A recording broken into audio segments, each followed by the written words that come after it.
Welcome to The Anxious Voyage. If you think that title sounds bleak or foreboding, one of two things must be true. You're very lucky, or you need to get out more. On this program, we share stories of life and living. We compare notes. We discover commonalities. We accept that life is a glorious, heartbreaking thing, and we embrace and celebrate all of it. Take the ride with us. We're glad you're here. Now, here's your host, Mark O'Brien. Welcome, everyone. Thank you for being here with us today. We are coming to you again, and as always, from world headquarters in Middletown, Connecticut, the home of this weekend's, right on the Connecticut River, annual jet-powered paddle boat racing. And if you're at all concerned about these kinds of things, yes, emergency first responders will be standing by. I like to say that every one of these shows is special. Some of them are just more special than other ones. And this one is indeed special because I am really happy to welcome back my friend and my guest, Dennis Pitocco.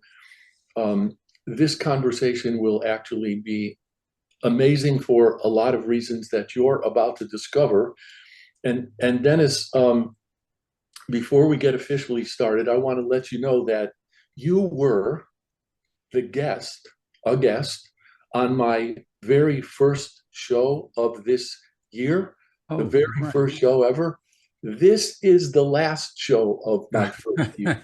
So I'm your bookend, Mark. You are my bookend, and you handle it well. So welcome, and thank you for being here.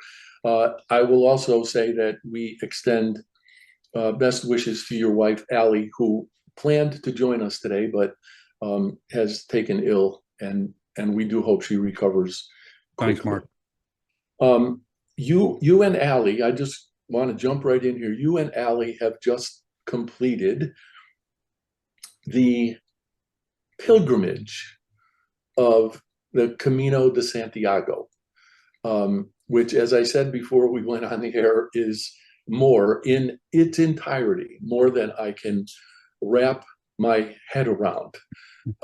So I don't know if there's any way to put in any meaningful order the kinds of things you learned or the kinds of things that you would want to share with us. But if you wouldn't mind, just pick a place and start. Yeah. Great, Mark. Thank you for that. And let me just say, during our pilgrimage, we knew this was coming up, and we really look forward to. I'm really sorry Allie can't be here because she can balance my enthusiasm with her smile. But let me just back up, because what we've learned just in the last week since we've been back, when we mentioned Camino de Santiago, amazing how many people have never heard of it. Like us, 10 years ago, we had never heard of it.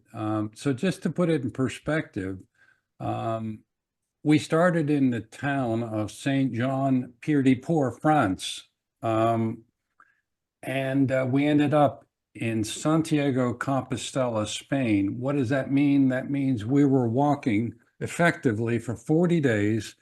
It was a 500-mile pilgrimage, truly out in the wilderness, starting in France and then, of course, ending in northwest Spain. We covered 1.3 million miles, as Allie's quick to remind me. And then we finally found our way back home last week. So I think maybe you mean 1.3 million steps. Oh, I'm sorry, steps. Yeah. Miles. That would be a lot of miles. Steps. You're right. See, this is why she should be there, because I'm known to exaggerate. So that wrapped up just a little over a week ago, Mark. And, because of what I do for a living, and before I left, I said to many people, I will tell my story or our story when we get back. I'll tell you, Mark, the two hardest parts about the journey, the first one occurred about 50 miles from the end of it. We were about, 38, 39 days into it. And it started to dawn on us that it was going to be over soon. Now, when you hear the story of the literal uphill climb, the physical endurance, the mental fatigue, I mean, just all the things that wrap into that kind of a journey, because it certainly wasn't a walk in the park. People said, "You must be nuts, 50 miles to go and you want to keep going?" I said, "Yes." And so the second hardest part, and I didn't realize this until we got back, was trying to put it into words. Mhm. And the experience, again, I did publish an article. I think you've seen it, but um, after talking it through with Ali several times, we're going to do something we said we would never do. We're actually going to write a book about it, Good for you. because we think we almost feel obligated, an overwhelming obligation, just to not only carry forward the wisdom for our own good that we've been blessed to absorb, but make it maybe a roadmap for other people, because it ain't just about the walk. It's really about what you leave behind and what you bring forward. And we are bringing so much wisdom forward into what we call our post Camino life. It is, people say it's game changing, it's life changing. And I'm not one to exaggerate, but let me just say it's game changing. It is life changing. We are not the same people that took that first step on the trail back on May 19th. And little did we know how much it was going to change us. So, wow, it's just a remarkable experience. And you're going to hear me use the word blessed a lot, because, who gets to check out of life for 2 months and go do a walk in the middle of nowhere? So we are blessed to be able to do it, which again increases what we think is the obligation to spread some of that experience to people that will never have an opportunity to do it. And I'm particularly struck by the phrase life changing, because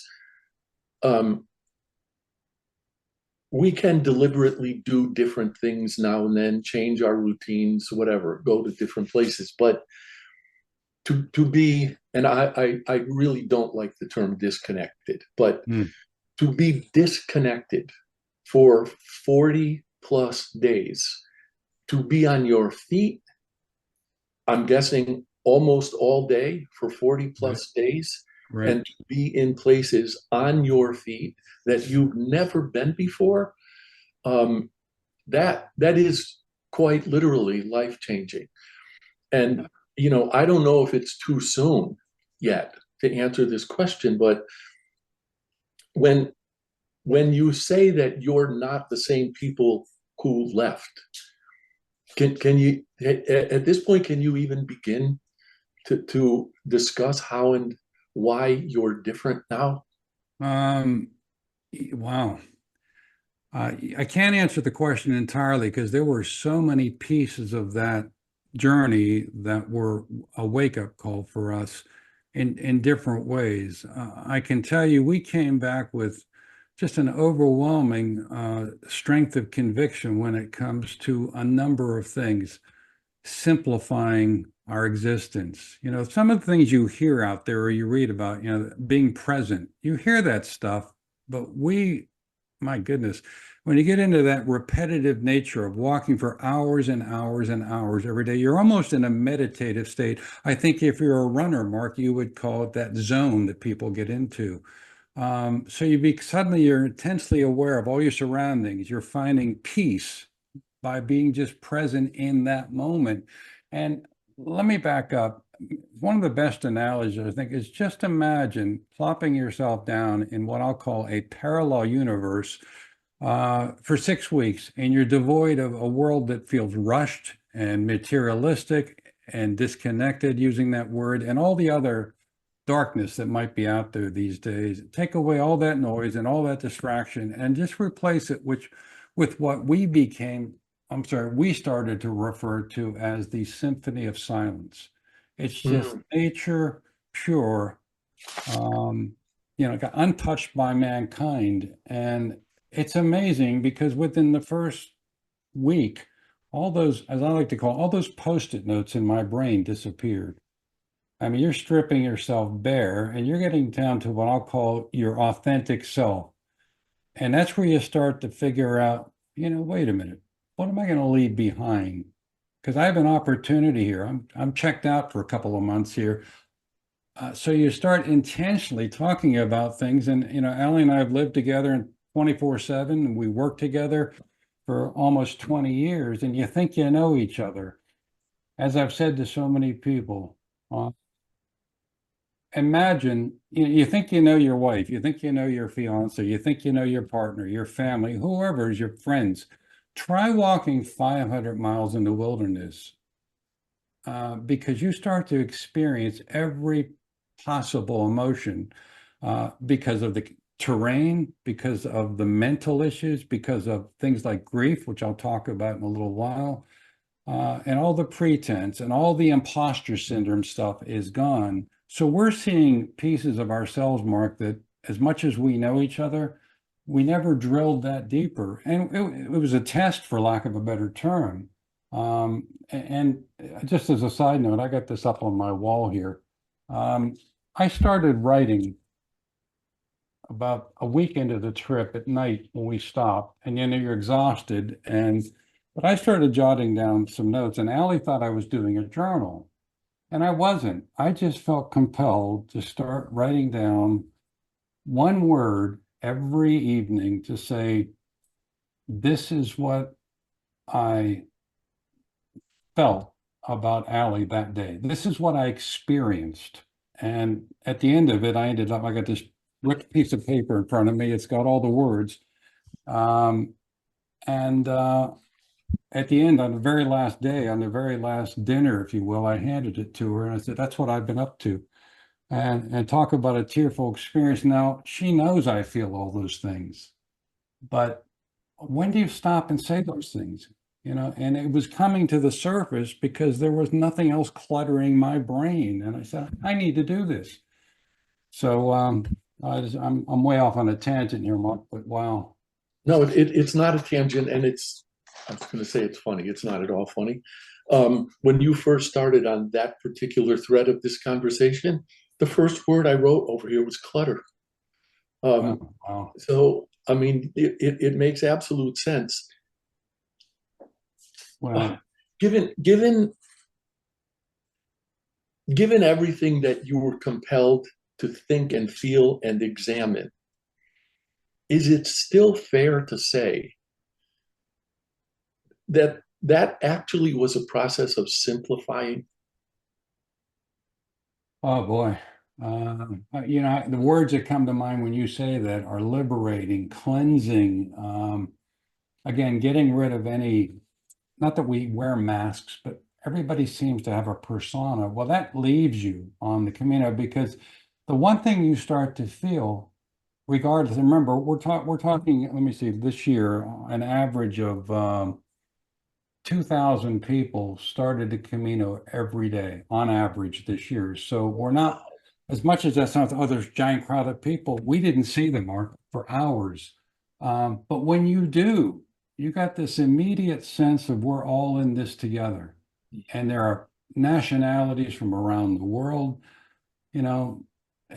just they are there for you. Talk about a sense of community and connection. It happens immediately because, you stop on the sidelines for a minute because maybe you want to adjust your shoes.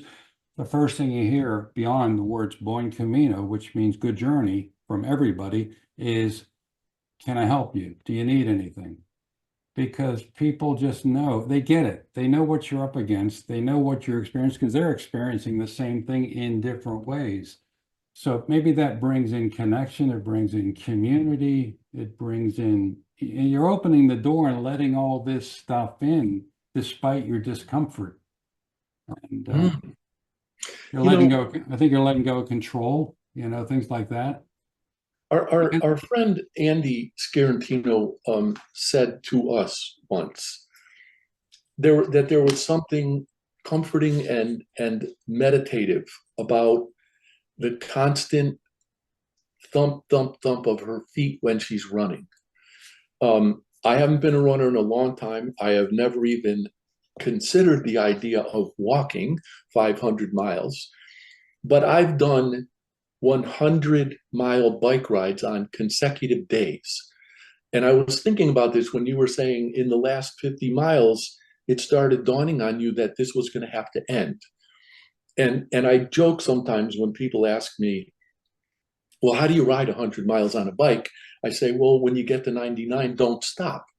But there is something in recognizing that that meditative state and the physical discomfort is absolutely part of it. There's something about knowing that's going to come to an end, and it isn't just relief. There's some kind of sadness about it. And Mark, sorry for interrupting. You hit that word properly. Sadness is what was setting in those last 50 miles.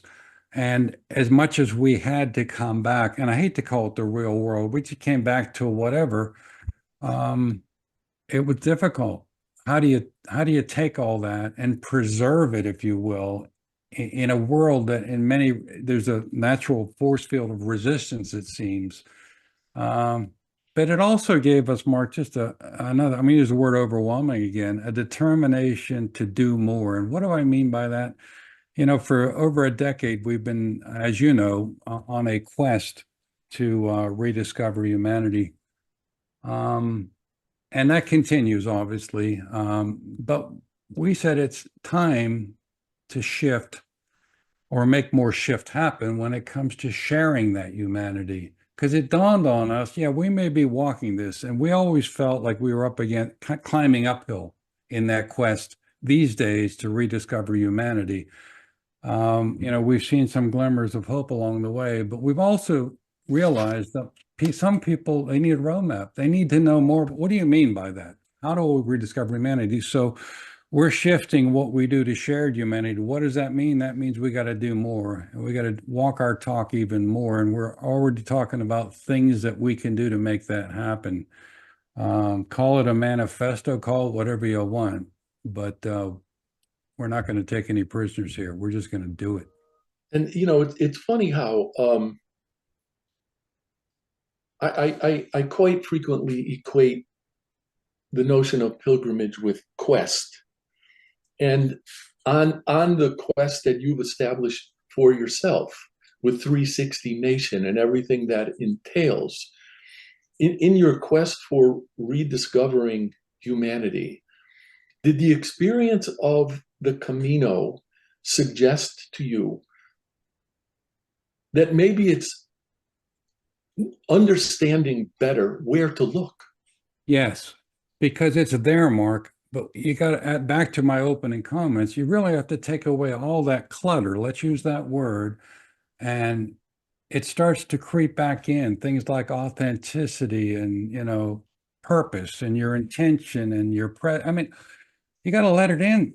And we think we have an obligation now back to writing a book or telling the story or doing what you and I are doing today to share more of it, because maybe the word disconnected doesn't work, but just take a couple of days and enjoy nature, turn off the phone, get away from people. I'm going to go off on another segue here, but Allie was laughing because as we got deeper into this walk, everybody makes the walk whatever they want it to be. So we can't control that. And people have different reasons. But as it got quieter and as we got up into those hills and among the vineyards, and we don't see a human being for hours, when you finally hear a human being or groups of them, and then maybe they're laughing and it started to irritate me. I said, I just want the symphony of silence. I don't want anybody interrupting my world. So what we started doing, as strange as it may sound, we would stop, let them pass us and get enough distance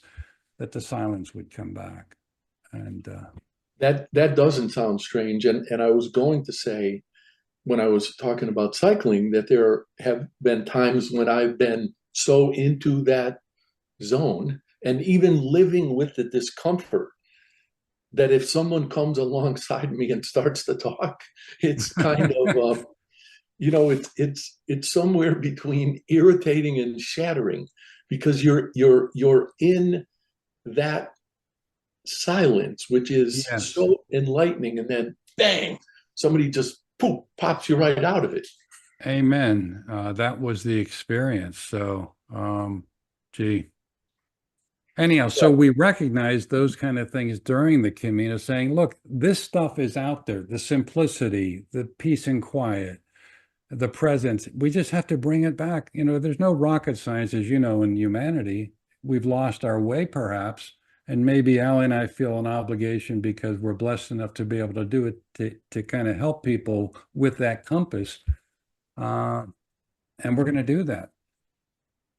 All right, I'm going to take this opportunity for our first commercial break because there's something I want to share with you at the beginning of the next segment, and I absolutely want to hear what you have to say about grief. Okay. And I'm not going to be at all surprised if that grief connects with joy. So we will be back momentarily. Please stay with us. Everybody has a story. Everyone's story deserves to be told, and the only bad stories are the ones we don't share. That's why Mark O'Brien created The Anxious Voyage. It's Mark's conviction that every story deserves to be shared, and his purpose is to give people in all walks of life from any circumstances a chance to tell their stories. The Anxious Voyage is now on syndicated Dream Vision 7 radio network every Monday at 1 a.m. and 1 p.m. Eastern Time, with live broadcast every first and third Monday at 1 p.m. Eastern. Please tune in, please join Mark, and please share your stories.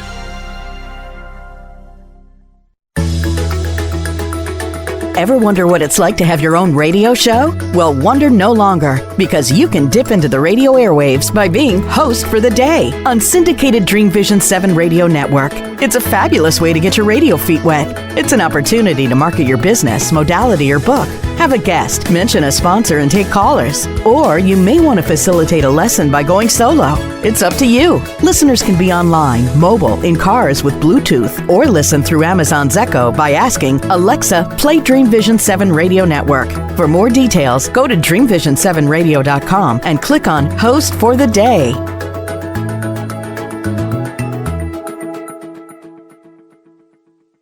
You can't establish your brand's authority without a voice. That's why, since 2004, O'Brien Communications Group, OCG, has been helping companies establish their authority, find their brand's distinct voices, and position their brands effectively and persuasively. So effectively that 9 of OCG's clients have been acquired by other companies. OCG's business model emphasizes efficiency and results, not hourly billing, markups, and media commissions. That ensures OCG's advice is unbiased and its clients aren't at financial risk. If you're ready to find your voice and use it to tell your story, OCG is ready to help. You can find O'Brien Communications Group on the web at o'briencg.com. That's OBRIENCG.com, or call 860-944-9022.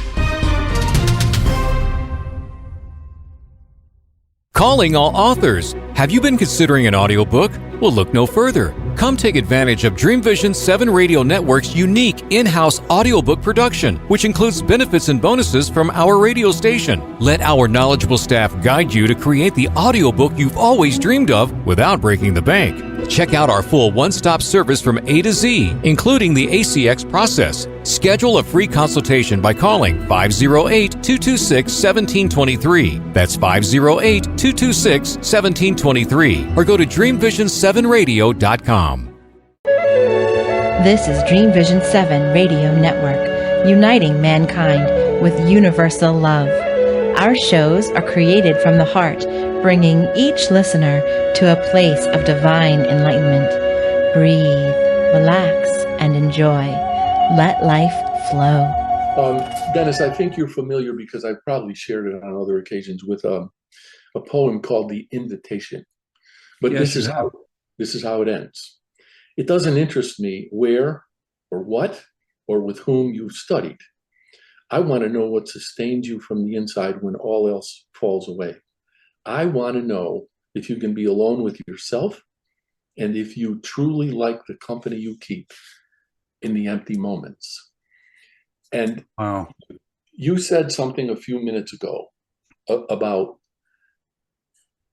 well, it was related to authenticity, but about having the determination to sort of face yourself. And, Yes. and I hope this makes sense. So I'll just share it. A couple of weeks ago, I had the opportunity to go to a local Barnes & Noble for a book signing event. And one of the other authors who was there was a guy named Greg Dillon, who's a former police officer, FBI agent, and investigator for the Connecticut Chief State's Attorney's Office. He's written a book called The Thin Blue Lie. And it was about his recognition that in order to preserve his own integrity, he was going to have to become what we would now popularly call a whistleblower and report a bunch of stuff that was going on that was utterly inappropriate and illegal. He knew what it was likely to cost him, and he did it anyway. At least at the outset, I have to believe that the idea of taking on a 500-mile excursion on foot has to be daunting. Were there any thoughts like that? Were you at all aware of what, not only what you're going to gain from it, but what it might cost you? No. Well, not before we left. I can tell you we're about the hardest day when it comes to the physical. When I say hardest physical, there's also the mental side of this, which I can get into later. But the hardest day, believe it or not, is the very first day of the trip. You're literally starting in France and you're going up the Pyrenees Mountains. It's to the point, Mark, that because of the massively, quickly changing weather conditions, if you get to the bottom of that mountain, you're ready to go up, they may stop you and say it's closed. And we were so determined to time it, not that you can time it because you can't predict it. We wanted to be going up there. Now, having said that, we got about halfway up there because it was a day that they would let you through. And you know, I turned to Al, I said, what were we thinking? Because the physical side of it, now this is our first stretch. It's not like walking for 20 miles and kind of getting your legs as a walker. We're going uphill, and it's not a paved path. It is the side of a mountain that's made of shale. So you're experiencing all this stuff. You've got your poles, you've got some other people, and then you got the weather changing. Conditions go from rain to hail to beautiful sunshine. I mean, that's where we get into some of the grief on what happened on that trip. But we were certainly, I was scratching my head halfway up there saying, oh my God. And this is only, my goodness, we couldn't have been more than 5 miles into the trip with, 495 miles to go. So yes, that changed over time, but wow. And so is that what was it, those kinds of realizations that precipitated the grief? No, actually the grief was not prompted by that at all. The grief was prompted by, there's two things that happen on this trip that, people always say it's a wake-up call when somebody loses their life or somebody passes away and life is too short. Well, day one of our Camino, right behind us. Now, we just happened to be there. We get up early. We're probably one of the first ones going up the side of the Pyrenees Mountains. And, we made it through that day. The very next day, we were getting feedback from other travelers. You can go online and find it if you want when you get to your albergue, or people are just telling you.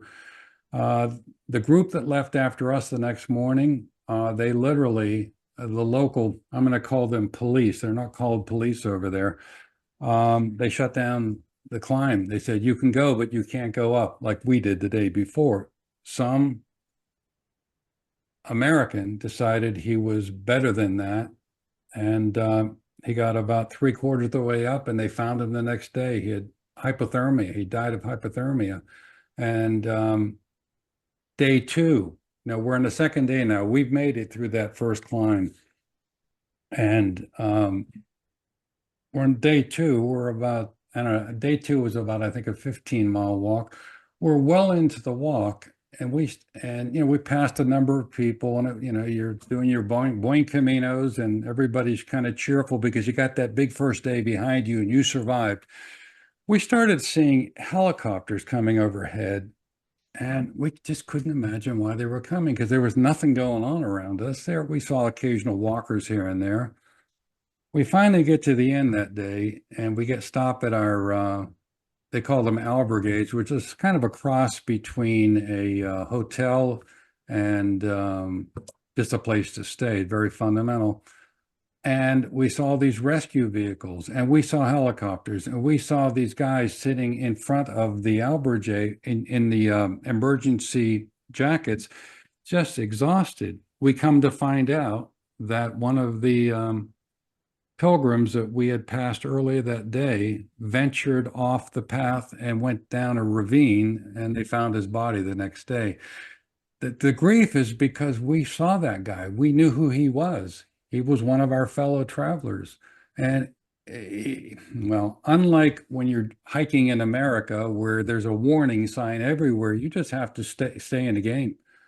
He was probably taking a picture. He wasn't paying attention. I mean, you are at the edge of precipice all the time.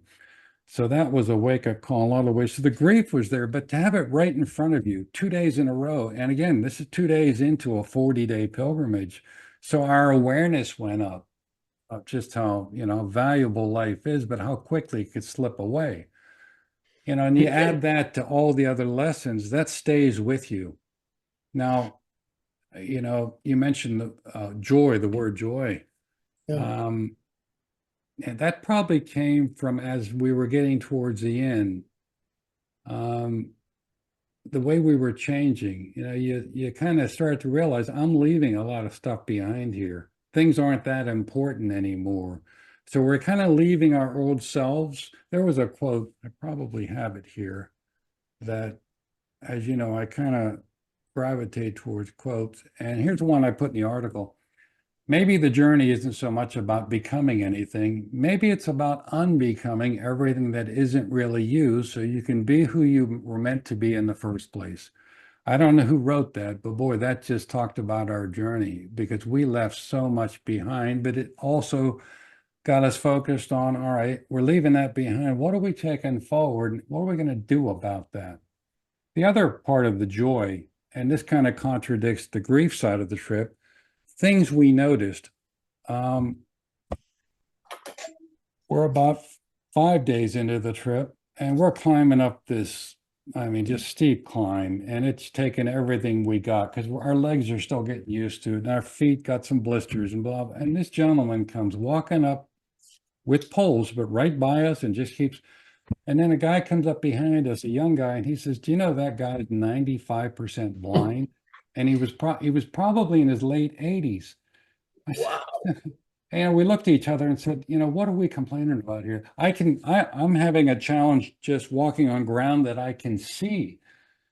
And he's brave enough and courageous enough and persistent enough to just do it.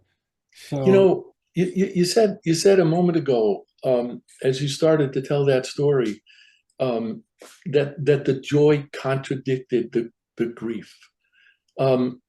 Maybe that's the wrong word. Yeah. Yeah, it's all part of the balance, isn't it? Yeah, it is. It is. It's wow. You can't get either one without the other. No, and I guess we had the presence of mind and the clarity to see that and to understand that and to embrace it. Things that happen in everyday life, I feel like you're skipping across the pond, Mark. I felt like we dove into the water for 40 days and we just absorbed all that good stuff that had left the arena over the years in the world that we all live in. It's still there. It's funny. I was saying to Allie, when you get blisters on the trail, there's things you can do about it. And we had a few, but I said, it's amazing how quickly the human body heals itself. Now, I would apply that to the human spirit on what we went through, because you took away all that other stuff that we thought was important. It healed us. And part that kind of goes into the sadness, saying, I want to preserve that. I don't want to let go of those lessons. So we've been back now just almost 2 weeks. We talk about it every morning, just to kind of refocus ourselves on that which is important. We've done other things, Mark, as a result. We decided I've always been sensitive to people being authentic. boy, that was ramped up because we saw people, all the titles, all the masks, are gone when you're on that trail because you're just out with everybody else. So I want to preserve that. So we came back convinced that we were going to tighten up our circle, friends, family, acquaintances, knowing how short life can be and having an appreciation for what we witnessed.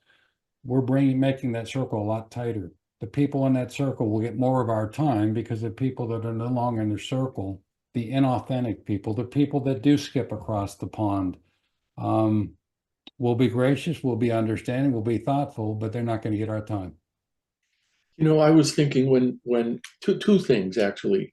One of the things you said early on in this conversation was that you felt a sense of community with the people who were on the Camino, and then when you were talking about the grief at losing the people that you lost while you were there, I don't want to overstate anything, but it just seems to me that you had. People throw around the phrase kindred spirit. It seems to me you had already established that connection with those people because of that sense of community, which I'm taking to be spiritual. You were kindred in that quest, and then you lost them. That had to be tough. Mark, you couldn't have said that better. It's like the community was there waiting to hug you when you showed up, and you just became part of it. And, typically, in gatherings around the world, the first thing people ask you, where are you from? Where do you go to school? Those questions don't even exist. You're just in it together. You may be talking about your experience that morning. You may be talking about, but it's not about all those other things. So we're all equal. Maybe that's the right word. We're just equal. Everything's been neutralized. And you learn to trust in the relationships immediately. I don't know these people, but I trust them. It's funny. I had a conversation on Saturday.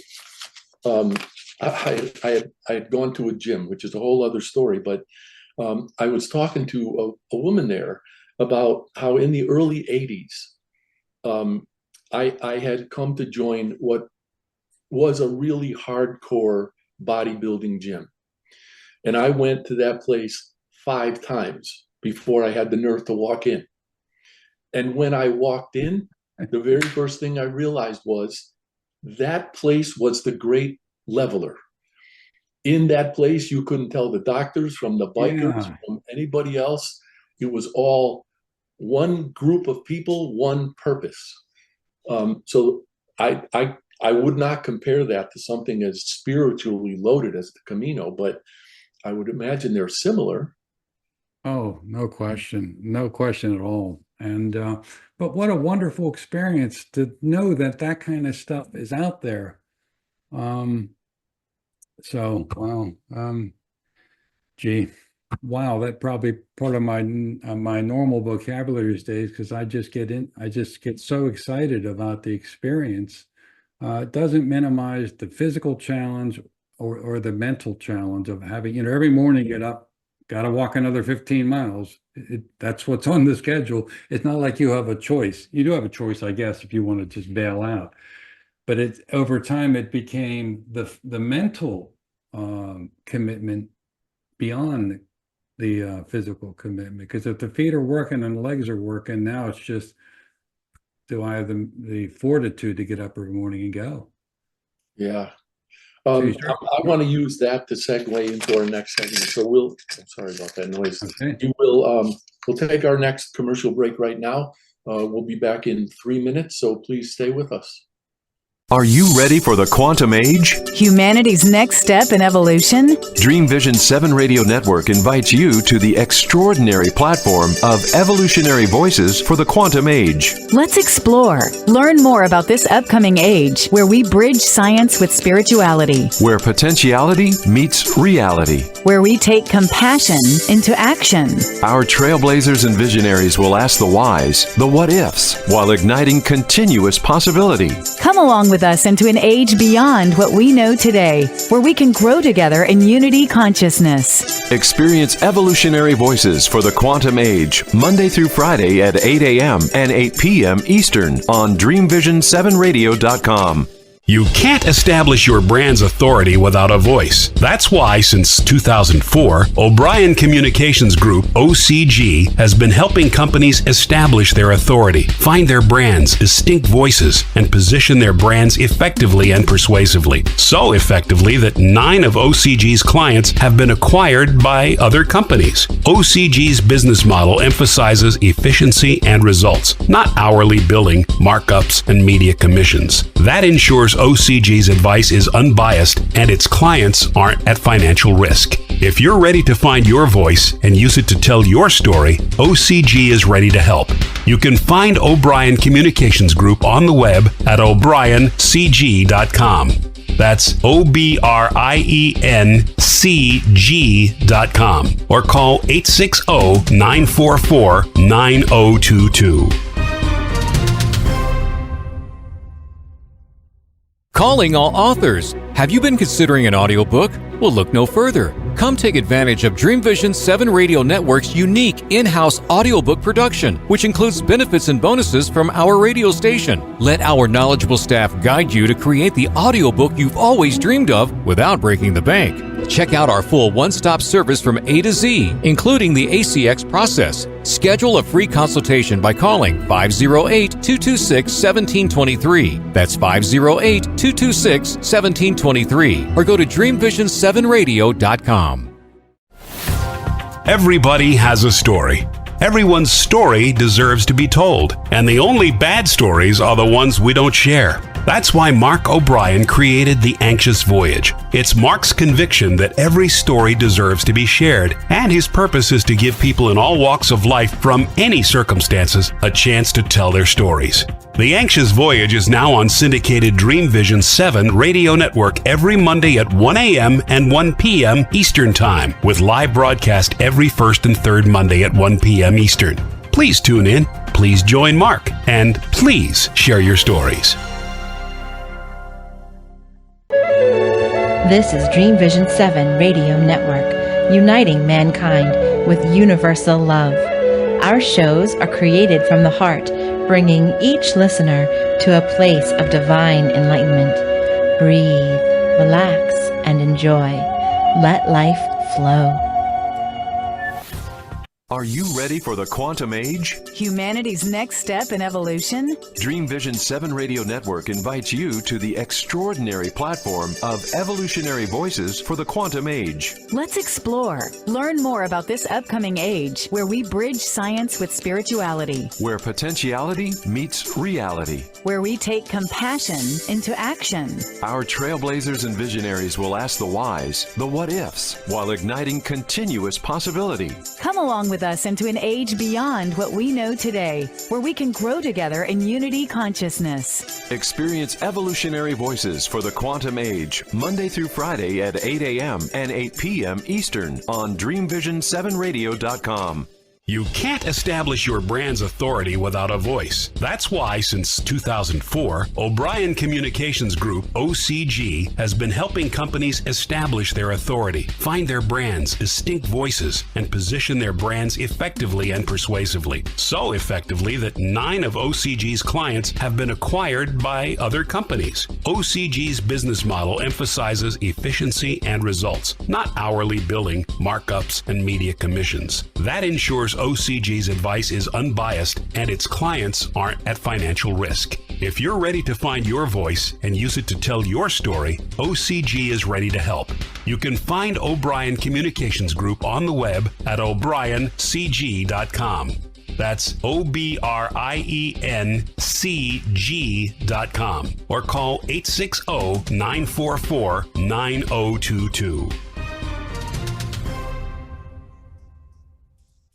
Calling all authors. Have you been considering an audiobook? Well, look no further. Come take advantage of Dream Vision 7 Radio Network's unique in-house audiobook production, which includes benefits and bonuses from our radio station. Let our knowledgeable staff guide you to create the audiobook you've always dreamed of without breaking the bank. Check out our full one-stop service from A to Z, including the ACX process. Schedule a free consultation by calling 508-226-1723. That's 508-226-1723. Or go to dreamvision7radio.com.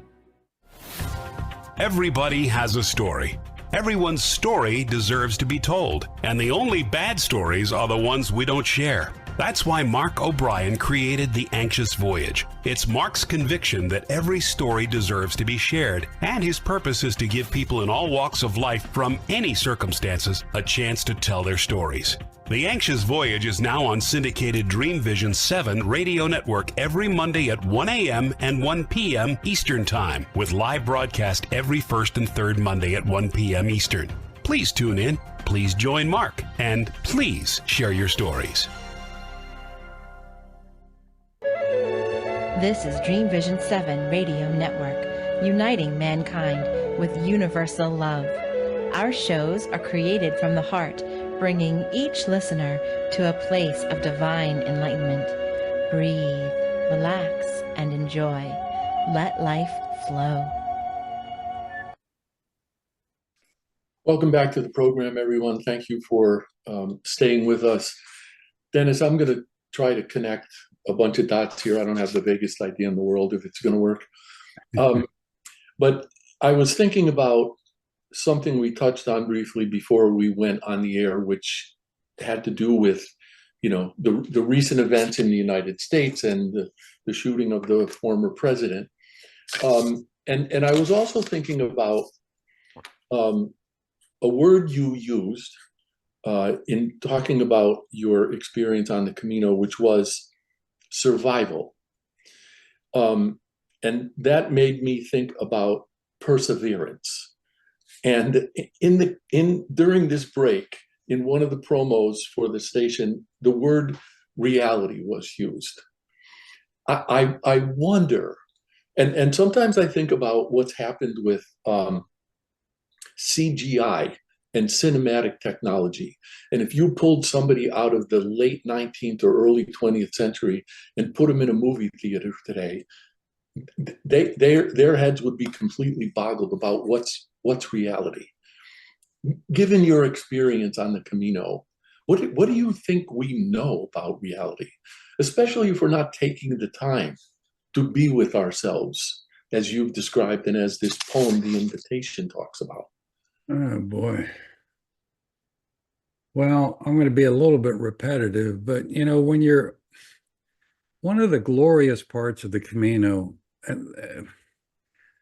that I would stop and say to Allie, this is why we're here. Now, everybody has their purpose or their reason. We didn't really leave with a purpose. We ended up with one at the end because you literally go into a cathedral and there is a row of monks there and they're taking down the details, like where did you start, how far did you walk, and why did you do it?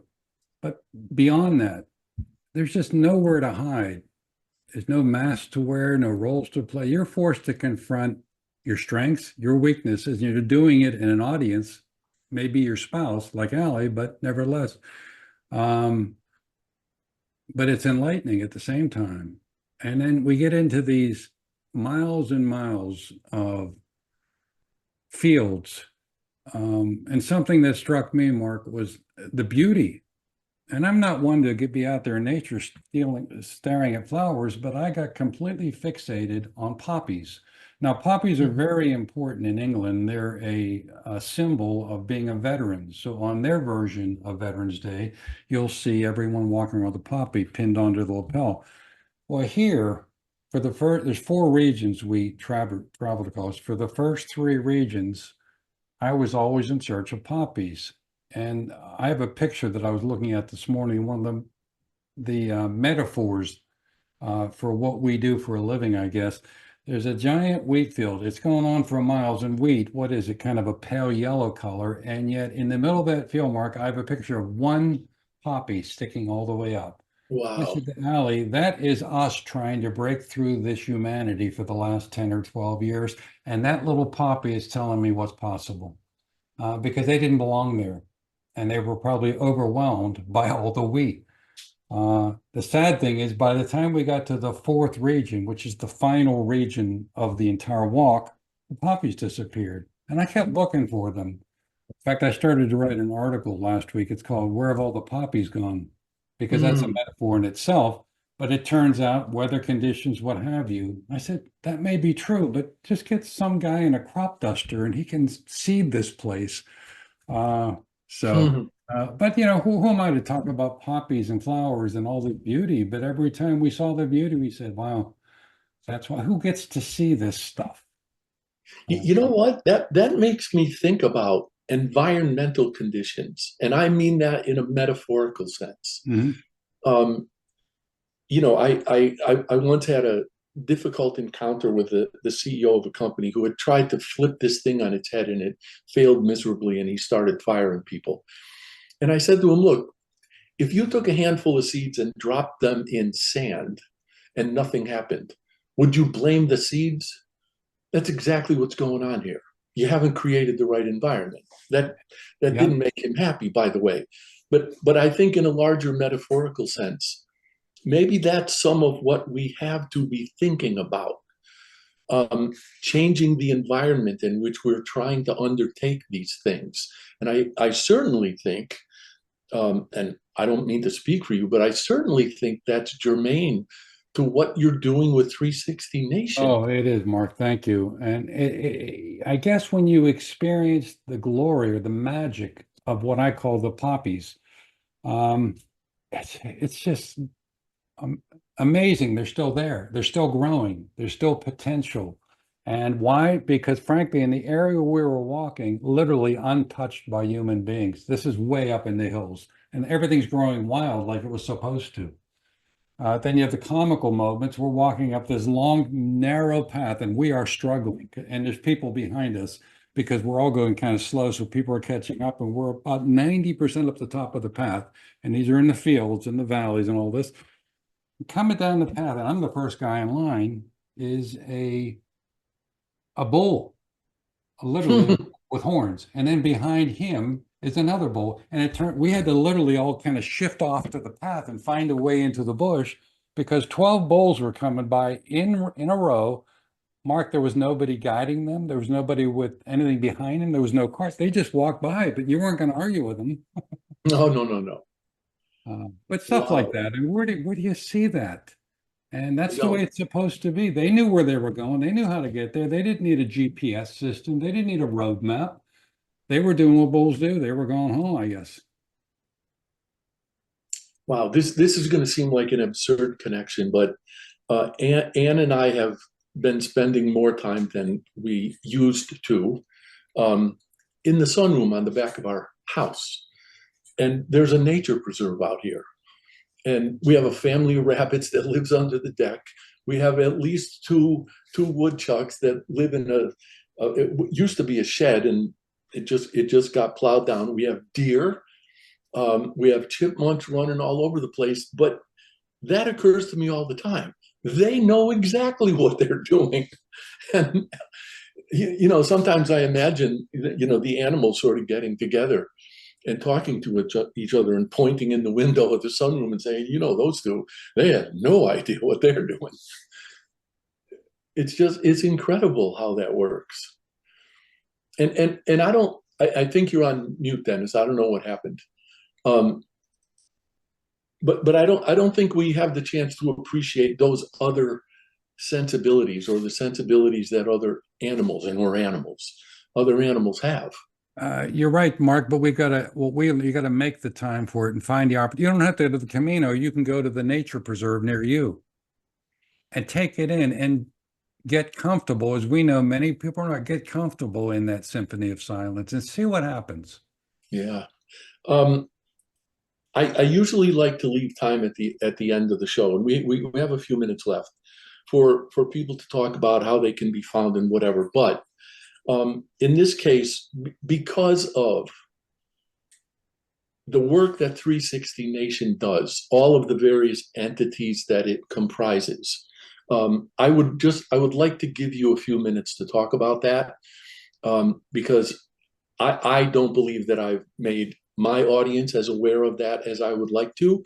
So since you're here, and this is, you know, the last show of my contact year. Next month we'll start it all over again. Would you please share 360 Nation, how it came about, and what I'm still thinking about the fact that you said you didn't discover your purpose on the Camino until the end, which seems backwards, but I believe you. So Well, if you could just describe the purpose of 360 Nation of course. and maybe Yeah. how it's changed. Yes, I'll be glad. Thanks for that question, Mark, because as you know, we don't really promote ourselves. We just let things happen and people find us. I think we have to be better at that. When I talk about shifting from rediscovering humanity to sharing humanity, we have to be more intentional now and don't presume that people know what we're talking about, particularly coming off the Camino, because you have to experience it. 360 Nation came about 12 years ago. Allie and I, through our business lives, were very blessed with enough success that we settled down here in Florida and were blessed enough that we could choose how we wanted to spend our time.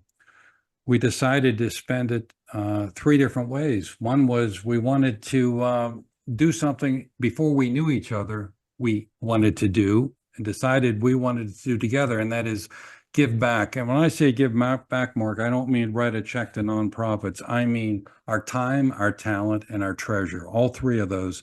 Roll up our sleeves and take all those skills we think we learned in business and get into the trenches with nonprofits. And I'm happy to say we did that. I'll come back around to that in just a minute. Second thing is we wanted to travel intentionally. What do I mean by that? Well, we both did all the business travel where you see the boardroom, you see the taxi, and you see the airport. And I can tell you, I had been all over the world, and Allie had been all over the world because of what we did for a living, but I couldn't tell you much about that world. So we said, we're going to start traveling intentionally, and we're going to take the map of the world out, and we're going to purposely ignore America until we're done discovering the rest of those worlds out there. And we've been on that road now for about 15 years. It's been marvelous. And then the last thing is we wanted to do something. Everybody says, well, if you're going to technically retire, you got to keep your mind busy. Well, I wasn't ready to do crossword puzzles. Frankly, we didn't want to do pickleball for 2 reasons. We weren't old enough, and we won't do that unless they change the name to something more manly. So we said, I'm going to start a website. And I remember sitting at Allie's sister's dining room table about 13 years ago in Southampton, England. And I came out with that. I'm going to build a website. And they both looked at me and said, you know, you're not a technical guy. You don't do that kind of stuff. I said, precisely. And then that became the theory of what if we did a website, number one, without a technical guy, so they don't just deliver you a website in a box that looks like everybody else's, but we built it based on 2 different things. Number one, putting our writers first, letting them drive the bus versus us, and number 2, do it for good, not for profit. What would happen if you just took off all the shackles? Now, we're blessed to be able to do it because we had to invest in it, but it's 13 years later, and it's been a remarkable ride. So we haven't wavered from our mission. And the mission from day one was to rediscover humanity. And Mark, we had no idea where that was going to go. We just figured it's time. And that was the world 13 years ago. So if we show up, if we're present, if we just do our best, and if we truly walk our talk, what could possibly happen? Well, here we sit on the writer's side. We've got almost 1,300 writers. We won 2 awards now around the world. We've launched GoodWorks 360, which is a foundation entirely dedicated to consulting with nonprofits around the world without an invoice. It's always free. And we continue to travel, which complements our understanding of different cultures and how different we are, but also how we're all the same. It's like neutralizing that on the Camino. Everybody was from everywhere else, but we didn't know it. We were all in it together. Yeah, it's better understanding the world you serve, and for my own perspective, I just want to re-emphasize the writing and publishing part of the work you do, because I can't remember how many years you've been publishing my lunacy, 4 or 5 anyway, and I still tell people I'll never forget my first reaction, which was, "What? He's not going to edit that?" So you are giving people, literally people all over the world, opportunities they otherwise wouldn't have, and especially as it pertains to writing, because it's just so close to my heart. I very much appreciate that, certainly for everything you've done for me, but for what you continue to do for other people as well. It's unbelievable. Well, thanks, Mark. Thanks, Mark. I thank you. I thank you for being on the show with me today. This was, wow, more than I expected. And you and I have, we've bantered, I should say, bandied the word love around before, and said to each other, well, why don't we just tell each other that we love each other? So I'm going to tell you I love you, my friend. Well, thank you. I love you back, my friend. And I'm so grateful. And please do give best wishes from all of us to your wife, Allie, for her recovery. And for all of you who were good enough to join us today, thank you as well. I will be back with the first show in August and send some announcements out ahead of that. Thank you. Have a good day. Thank you for tuning into The Anxious Voyage, the program dedicated to sharing stories, helping people, and celebrating life. You can see and listen to The Anxious Voyage on syndicated Dream Vision 7 radio network every Monday at 1 a.m. and 1 p.m. Eastern Time, with live broadcast every first and third Monday at 1 p.m. Eastern. If you have a story to tell, or if you know someone who does, please email the host, Mark O'Brien, at mark@o'briencg.com. In the meantime, please remember, the only bad stories are the ones we don't share.